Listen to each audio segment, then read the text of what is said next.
બધાનો આભાર માનું છું મારા બાપ. આટલું સ્વાગત તો મારા લગ્નમાં નથી થયું.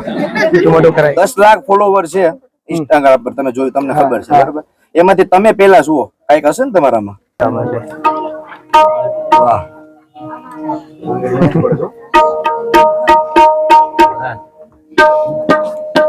તમે જ ચાલુ કરો, અમે તમારી હારે જોડાઈ જશું.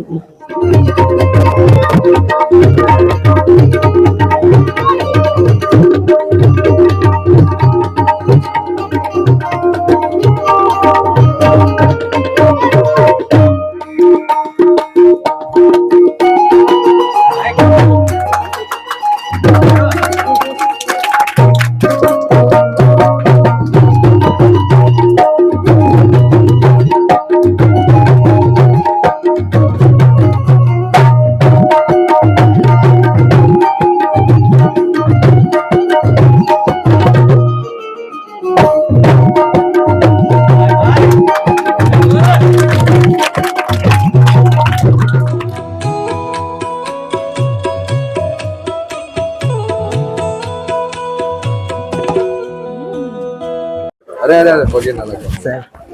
અરે તમે તો દિવાળી જેવું કરી દીધું. કરવું તો જોઈએ જ ને. ના ના ના, સાવ એવું થોડું હાલે. કેમ છો, મજામાં? હાલે તું જ કરાય.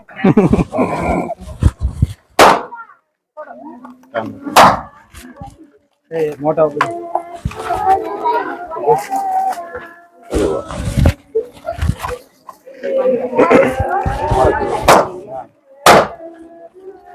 બધાનો આભાર માનું છું મારા બાપ. આટલું સ્વાગત તો મારા લગ્નમાં નથી થયું. મોટું કરાય.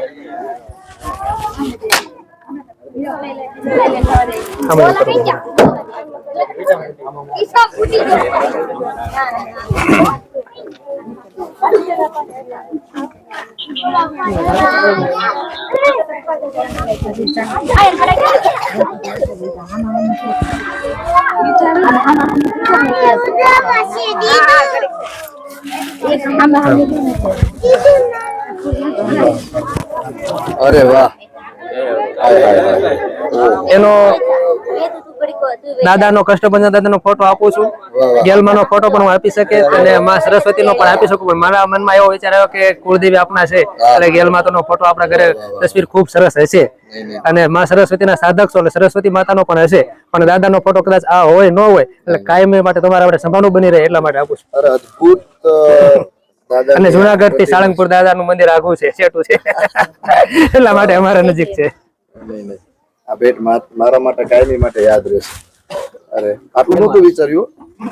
તારા બાર સન્માન આપી દીધું. તમે વગાડતા થઈ જાઓ, મને એવું લાગશે કે તમે વગાડી શકો છો વ્યવસ્થિત પ્રોગ્રામમાં, ત્યારે તમે પાકું વગાડશો મારી સાથે. એવડું મોટું સપનું જોવાનું. સપનું કેવું હોવું જોઈએ કે મારા મા બાપના જે કઈ ડ્રીમ છે ને બધા પૂરા થાય. તો મા બાપના સપના શું હોય કે મારો દીકરો આ દુનિયામાં નામ કમાય. આથી મોટું મા બાપનું કઈ સપનું. મારા મા બાપના સપના થાય હું તમને કહું છું કે મારા દીકરાનું આ દુનિયામાં નામ થાય અને હરેક જગ્યાએ એને પ્રસિદ્ધિ મળે. જો આ બધા કેમ આ બધા તમે આવ્યા છો, બધાનો ખૂબ ખૂબ દિલથી આભાર માનું છું. કારણ કે હું એવડો કાંઈ મહાન વ્યક્તિ નથી કે તમે બધા આવી શકો અહીંયા, પણ તમે બધા આવ્યા છો માત્ર ને માત્ર કાંઈક મારો પ્રેમ તમને ખેંચી લાવ્યો છે અહીંયા સુધી. એટલે બધાનો દિલથી આભાર માનું છું. ગામ વિછિયાનો આભાર માનું છું, દિલથી આભાર માનું છું. Thank you so much. આટલી જનમેદનીમાં તમે મિતભાઈને આશીર્વાદ દેવા માટે આવ્યા છો. મારી આટલી જ ઈચ્છા હતી કે તમે બધા વધારો ને તો આ છોકરાને એક અંદરથી જુસ્સો જાગે અને એની હિંમતમાં શું છે વધારો થાય. એટલે તમે બધા આવ્યા છો એટલે દિલથી આભાર માનું છું. ભાઈ એમનું જે કઈ ગિફ્ટ છે લઈ લ્યો અને નવી દુનિયામાં એ ભગવાન માતાજીની દયાથી આજથી પ્રવેશ કરે છે. ઉમેશભાઈ ખાસ એક વાત એ તમને કહેવાની કે એ આની ઉંમર નાની છે પણ એ જેમની સાથે વગાડતો હોય, જેમની સાથે રહેતો હોય, એ એક આ રીતના મોટી ઉંમરના એના વડીલોના આશીર્વાદ લઈ શકાય એ રીતના તો એમની સાથે એની સાથે વગાડતો હોય.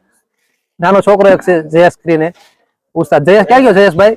સેમ શરૂઆત છે મારી આવી. રાવળદેવ છે એ છોકરો પણ એની સાથે હોય. આને શીખવાડે કે ભાઈ તું વગાડજે, આવું તને શીખવાડીશ એમ કે, કારણ કે એ જોડાયેલા હોય સંગીત ક્ષેત્ર સાથે. માતાજીની કૃપા એમના પર ઉતરેલી છે. શરૂઆત આ રીતે જ હોય. હા, કોઈ ક્યારે હું છે ડાયરેક્ટ મોટું નથી બનતું. મને આવી રીતે હું અત્યારે નામ લઉં ને તો હું છે એના આત્માને શાંતિ. મારી બાજુમાં છે ને લાલજી બાપા રહેતા, કંઈક 70 વર્ષ ઉપર નતા. કોઈના વગાડવા દઈએ ને મને એ સમયમાં તો લાલજી બાપા કે હું 2 ભજન ગાઉં છું, તું વગાડી લે. કે શું ચંદુભાઈ ડાભી, હા, હા. એમનો તમને ખૂબ સપોર્ટ મળેલો અને દિલથી. એક સમય એવો હતો કે ઉમેશભાઈ પોતે આપણે જે સિમેન્ટની થેલી આવે ને એમાં તબલા રાખેલા, સાચું સાચું છે. અને આજે એ બેગ લઈને હું મિતને દેવા આવ્યા એટલે એ ખુશી અમને થાય છે કે ના એટલો બધો પ્રેમ એક ગુજરાતના એક ખ્યાતના મુસ્તાદ અમારા માટે આમ કહે તો મોટું પ્લેટફોર્મ મળી ગયું છે. અરે પ્લેટફોર્મ તો ભગવાન માતાજી આપે. હું બોલ્યો છું બધામાં, વિડીયો એટલા માટે જ બનાવું છું અને હું નેચરલ એટલા માટે કહું છું બધાને કે જે કઈ છે ને એ બધું નેચરલ છે. કારણ કે જે તે સમય હતો ને, એક સમય મારો ખુદનો સમય એવો હતો કે જ્યારે અમારી પાસે તબલા લેવાના પૈસા નહોતા. પૈસા તબલાની કઈ કિંમત ના હોય પણ પરિસ્થિતિ હોય, પરિસ્થિતિ આપણી માણસની પરિસ્થિતિ. ત્યારે તબલાની કિંમત કઈ હોય જ નહીં. અત્યારે જેટલી હોય એના કરતા ઓછી હોય, પણ પરિસ્થિતિ એવી હોય ને માણસને, એટલે હું છે જો એ તબલા ના આવ્યા હોત તો ઉમેશ પરમાર જગતને મળે જ નહીં. સાચી વાત છે. એટલે આ બધું માધ્યમ હોય. હું કઈ કરી દઉં છું અને કોઈ બીજું કઈ હોતું જ નથી. આ વ્યક્તિમાં અંદર પડ્યું હશે ને એટલે આપોઆપ બહાર આવી જશે. પ્રસંગ એની મહેનત થી અને એના નસીબ લખાવીને આવ્યો. કોઈ કઈ આપી નથી દેતો આ દુનિયામાં. આ કુદરત જ દઈ શકે. તમે તમારું નસીબ લખાવીને આવ્યા છો. 10 લાખ ફોલોવર છે ઇન્સ્ટાગ્રામ પર, તમે જોયું, તમને ખબર છે બરાબર. એમાંથી તમે પેલા શું કઈક હશે ને તમારામાં, અને એમની સ્ટોરીમાં તારો ફોટો હોય, એમ તારો વિડીયો હોય તો 10 લાખ સુધી. અત્યારે બધાને ખબર છે કે મિતભાઈ ત્યાં જાઉં છું. અને એમને એક એટલું પ્રેશર ને સોશિયલ મીડિયાનું એટલું દબાણ એમના હેન્ડલ કઈ રીતે કરવું ને એ કદાચ વિચાર થાય. એટલા લોકોના મેસેજ, એટલા ડાયરેક્ટ ડીએમ એના થતા હોય ભાઈ મને આપો, મને આપો, મને આપો. પણ પુષ્ટિ થાય છે મારી સાથે. અમે જુનાગઢ થી નીકળ્યા ને એટલે 1 મિનિટ ફોન બંધ નથી થયો. 1 મિનિટ સતત ફોન ચાલુ છે બધાના. એટલે ભગવાન માતાજી, બસ હું તો આવું આજના દિવસે એવું માંગુ છું. હું તો ભાડલા કહીને આવ્યો કે માં મને આવા સારા કામ કરવાની એક શક્તિ દેજે ને બસ આગળ રહીએ બધી વસ્તુ. અને મારા દ્વારા હું છે ભગવાન માતાજી કોઈના સપના પૂરા, હું માધ્યમ છું. મેં કીધું ને કે મારા માધ્યમ દ્વારા એક તારા હું છે આશીર્વાદ દ્વારા હું એક ભગવાન માતાજી દયાથી આ બધાનું સારું થઈ જાય મારાથી. ખબર નથી કોણ ક્યારે ઝાકીર હુસેન થાય આમાંથી. તબલા તો મેં તમને કીધું એમ એની કઈ કિંમત નથી, પણ માણસની એક પરિસ્થિતિ હોય. એક પરિસ્થિતિને અનુલક્ષીને મારી ટૂંકમાં મેં કોઈના ઉપરથી વિચાર નથી, તો મેં મારી દુનિયામાં મારા ખુદની ઉપરથી આ વિચાર લીધો છે. એક સમય હતો કે મારા પપ્પા તબલાની જોડી તો નહીં, એના ઈંઢોણા ખરીદવાના આપણી પાસે પૈસા નહોતા એ સમય. તો આજ ભગવાન માતાજીએ જે કાંઈ મને દીધું છે અને દેશે, એમાંથી આપણે થોડું ઘણું મારાથી કોઈનું સારું થઈ જાય ને, આવી એક ભાવના લઈને બધા માટે નીકળું. બસ આપ બધા આશીર્વાદ આપો કે મારા દ્વારા બધાનું ખાલી એક થોડું સારું થાય. હું કઈ મહાન વ્યક્તિ નથી, પેલા કીધું હું અત્યારે કહું છું. કોઈ પૈસા વાળો માણસ નથી. જસ્ટ ખાલી ને ખાલી માત્ર પ્રેમ માટે નીકળું છું, આશીર્વાદ લેવા માટે. હવે આવા બાળકોના આશીર્વાદ મળી જાય એટલે બસ. મિતને એ પણ કહીશ કે આ તબલા જે અત્યારે મુકેશભાઈ આપે એ તબલા એક અમારા માટે અનમોલ વસ્તુ છે. એની કિંમત કદાચ જે હોય એ મને ખ્યાલ નથી. કદાચ આ તબલા તમે પણ લઈ શકો, હું પણ લઈ શકું, પણ જે વ્યક્તિ અમને આપ્યા છે ને એ અમારા માટે ખૂબ એટલું ફિલિંગ આવે છે કે વાત નથી કરી શકતા. અને આ તબલા એ ભાડલા ગેલ માતા મંદિરે જાય છે, ત્યાં પણ જશે અને એના આશીર્વાદ લેવા અમે બાપ દીકરો બને જશું. અને હું મિતને એ પણ કહીશ કે જયારે પણ તારું કોઈ આ દુનિયામાં સંગીત દુનિયામાં નામ બને એટલે તું પણ ઉમેશભાઈ જેવો સંકલ્પ લેજે તારાથી 1, 2, 10 કે જે કઈ જોડી તું કોઈને મદદ હેલ્પ કરી શક ને તો એવું કરીશ કે વિચાર કરવાના છે. એક માણસ 10 ની મદદ કરી શકે, 10 માણસ 100 ની મદદ કરી શકે, એમ 100 માણસ 1000 ની મદદ કરે. એટલે એક આ પ્રવાહ ચાલુ રહે. અને કોઈ જરૂરિયાત વ્યક્તિ હોય ને એની જરૂરિયાત સચવાઈ જાય. મેં તમને કીધું એમ કાલ તમે ભગવાન માતાજી કરે તમારા પરિવારના આશીર્વાદથી, તમારા માતા પિતાના આશીર્વાદથી ખૂબ મોટું નામ બનાવશો. એ નામ બની જાય પછી તમારી એક ફરજ બને કે જે આજ હું આવ્યો છું તમારે કરવાનું છે. તમે વાત કરી ગેલમાના ભાડલા જવાની, આ તબલા ભાડલા જઈને આવી ગયા છે. આ તબલા ભાડલા પૂજા થઈ ગઈ છે. તમે કોઈ જાતની ઉપાધિ કરો, એનું કારણ છે કે ત્યાંથી એના સિવાય મારું ડગલું હલે નહીં. આ જે કાર્ય કરવા નીકળો છું, જે સારું કાર્ય છે એમાં પેલા ભાડલા વાળીનો મારે સાથ જોઈએ, પછી જ મારી દુનિયામાં બધું ચાલુ થાય. એના વગર મારી દુનિયા અધૂરી છે. એ નથી તો ઉમેશ પરમાર કાંઈ નથી. બતાવો આપના તબલા, આપની ભેટ હું આપને સોંપું છું. એટલે જાદુ પણ થોડું કરીને માનજો. બતાવો એને ખોલો અને બતાવો. આ ખાસ ધ્યાન રાખજો. આ છે ને જય ગેલમાં, આનું ખાસ તમે ધ્યાન રાખજો કે પગમાં ના આવે. અને આનાથી પછી લોકો હું છે પરસેવો નાલું થાય, ખાસ ધ્યાન ચોક્કસ સાહેબ ત્યાં લગીને ખોરામાં રાખવાનું. ઓકે, બસ આ એક પ્રસાદી છે તારા માટે. મારે આ તબલા તો ઉમેશભાઈ ના છે, છતાં પણ મારે એક તબલા એને સ્પેશિયલ લઈ દેવા પડશે કે આ પ્રસાદી તારા આજીવન તારી પાસે રહેવી જોઈએ. એમ તબલા અને સન્માન પત્ર આ તમારી જિંદગીનું પેલું, મને ખ્યાલ નથી પણ તબલાની દુનિયાનું પેલું સન્માન પત્ર છે. એટલે હું એક દુઆ કરું છું મારી ભાડલાવાડી પાસે, મહાદેવ પાસે, કે તમને આ નહીં ટોપ 10 માં જે ઇન્ડિયાની બહારના જેટલા સન્માન મળતા હોય ને બધા તમને મળે. એવી દિલથી એક પ્રાર્થના. ખૂબ ખૂબ આભાર સાહેબ, ધન્યવાદ. આ તબલો છે ને મારા માટે કમાવાનું સાધન નથી, મારા માટે મારી જિંદગી છે. આના વગર હું અધૂરો છું. આ ના હોત ને તો આ કોઈ ના હોત, આ કોઈ ના આવે. આ છે ને એટલા બધા આવ્યા છે. ગામ સપોર્ટ કરે ને પછી તમને શું છે, તાલુકો, પછી જિલ્લો, પછી રાજ્ય, દેશ, આ બધા સપોર્ટ કરે. ઓકે, તમે મને શું છે પ્રોમિસ કરો છો ને? Thank you so much. વગાડીને બતાવો બધાને. હાલો, આ વસ્તુ એક આશીર્વાદ છે, પ્રસાદી છે તારા માટે. વાહ.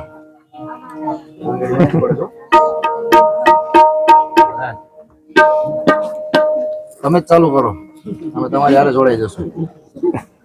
ચલો તમે ચાલો. શું વગાડી? મજા આવી તાલો કરે એટલે આપણે એમાં જોડાઈ જશું.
કરો સરકારી શરૂઆત. હાલો બધાને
મિતભાઈ ના બેન ભાણી છે. હા, કલા ક્ષેત્ર સાથે જોડાયા હોય એવું છે બધું, એકબીજા પેન્ટિંગ, સંગીત. પણ તો જ મેં કીધું કે શું છે, અને 10 લાખ માણસમાંથી પહેલો નંબર એમનો છે. ડેઈલી આ છે ને જો સતત ફોનમાં જ છે, સતત ફોન આવે છે. અને સતત જવાબ દે છે. પેલા તો મને એ વાતનો હરખ છે કે મારી સાથે જેટલા જે મારી ટીમ છે ને એ બધાના આમાં ખૂબ રસ. આવો વધારો ભાઈ, વધારો. શું નામ? રાહુલ દેવનું શું નામ છે? ઉપવાસ વેત વા કરો તો ભાઈ લ્યો તે સાહેબ નાસ્તો કરી દો. તો ચાલે.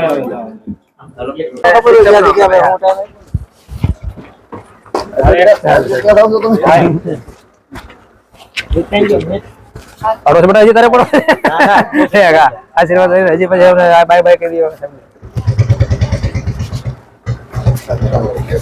આવો 5 મિનિટ. અરે 15 મિનિટ. હા એ સાહેબ કેવાનું રહી ગયું એક નવરાત્રીના મહાન કલાકારો ચંદનું પાત્ર ભજવતા હા. વિરાટ અમે એના સાથે કલાકાર. વાહ બીજી વાત આપને 73ની વાત, હું ત્યારે જુનાગઢ સર્વિસ ઘડિયાવાડમાં રહેતો હોય તો ભગવાન સાહેબના ઘરની દિવાળી ત્યાં દુબળીમાં રહેતા, આજી રમકડી દુબળીમાં રહેતા. દર રવિવારે ગિરનારના પગથિયે ધનાજી વાવા ગયેલા અરે ક્યાં ભાઈ. પ્રાણલાલ વ્યાસ, હાજી રમકડું, દિવાળી બેન પહેલા પગથિયે ભજન કરતા દર રવિવારે 2 કલાક. એમાં હું જાતો ત્યાં તો આજે 52 વર્ષ થયા. એ કોઈને તો મારેથી મળવાનું નથી. એક દિવાળીમાં મેળવું છું અને પ્રાણલાલ વ્યાસજીને મળું છું. ત્યારે એ બધા હાજી બાપા તો અવારનવાર પણ હું છે તમને મળી લો એટલે મારા મળવું છે કલામાં મારા વધારો દાદાનો ફોટો મેં તમને બતાવ્યો ને દર્શન કરાવ્યા ને જો કલાના વારસો આનામાં હોય ને તો એના પોતે મારા પપ્પા એના પછી હું અને તેની ચોથી પેઢી આનામાં વારસો આવે છે. મારા દાદાનું એવું નામ હતું કે એ સમયે તો કોઈ માયક કે કોઈ સુવિધા નથી. એ સમયે નાટક કંપનીમાં ઈરાની કંપની હતી, આ ફિરોજ ઈરાની, અરુણા ઈરાની જે રહ્યા ને એમની ઈરાની કંપની બોમ્બેમાં હતી અને એમાં એમણે નાટકોમાં કામ કરેલું. અને જ્યારે અહીંયા નાટકો રાજગઢ ચોકમાં ભજવાતા એ સમયે સાદા ભૂંગળા હોય એમાં એ લોકો નાટક ભજવતા.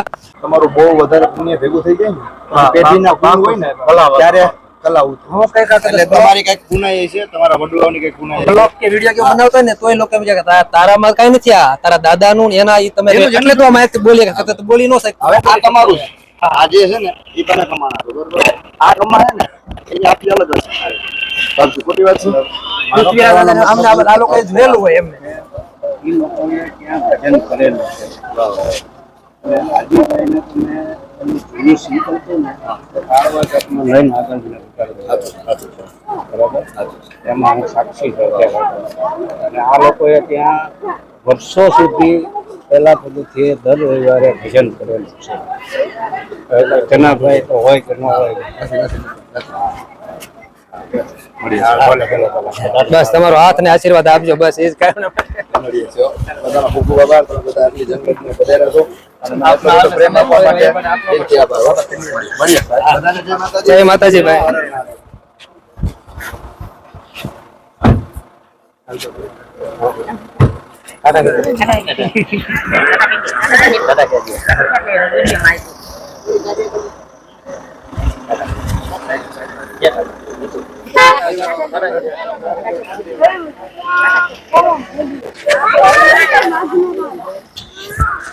Thank you.